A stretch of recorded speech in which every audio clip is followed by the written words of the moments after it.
somewhere. So here's a quick glimpse on the back side where this rust is at. It's that rear hatch slam panel. So we bought a new one from Classic Fab that we're going to put on. We're pretty much just drilling out these spot welds, and that's it. You just pry it up, drill out some more spot welds, get the panel off, and then clean the area up and put a new one on.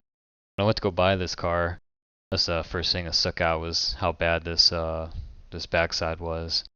And I was kind of hoping that the underneath metal wasn't too bad, and it was alright. I mean, there was still good metal. There was no thin areas or any holes or anything like that.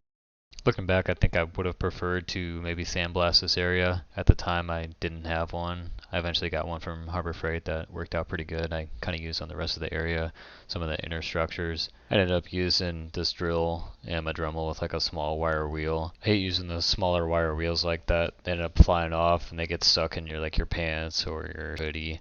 I ended up pulling probably 50 of them off of my clothing. This was definitely a rookie mistake, and it probably isn't too big of a deal since it's not really like a structural piece, but I could not figure out why my welder would not weld properly. I kept getting like random welds with porosity in it. What I probably should have done is grab a scrap piece of metal and figured out what the problem was before I continued. But I ended up finding that I had like a slate gas leak at the base of the MIG welder.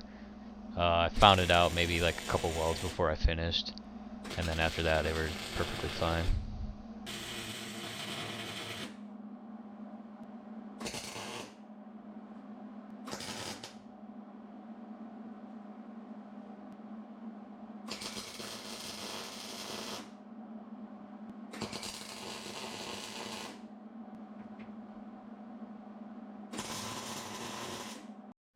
Okay, so I got this all finished. Kind of forgot to record this video. This ending clip for this rear hatch slam panel replacement video. And yeah, so here it is. Wasn't too bad. I think if I were to do it again, I probably would have replaced the metal underneath of it.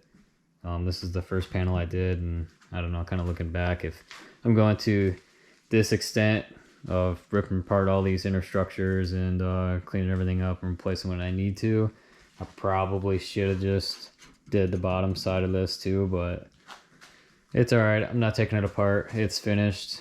I don't think it'll really be a problem. It was kind of pitted, but there was still good metal there.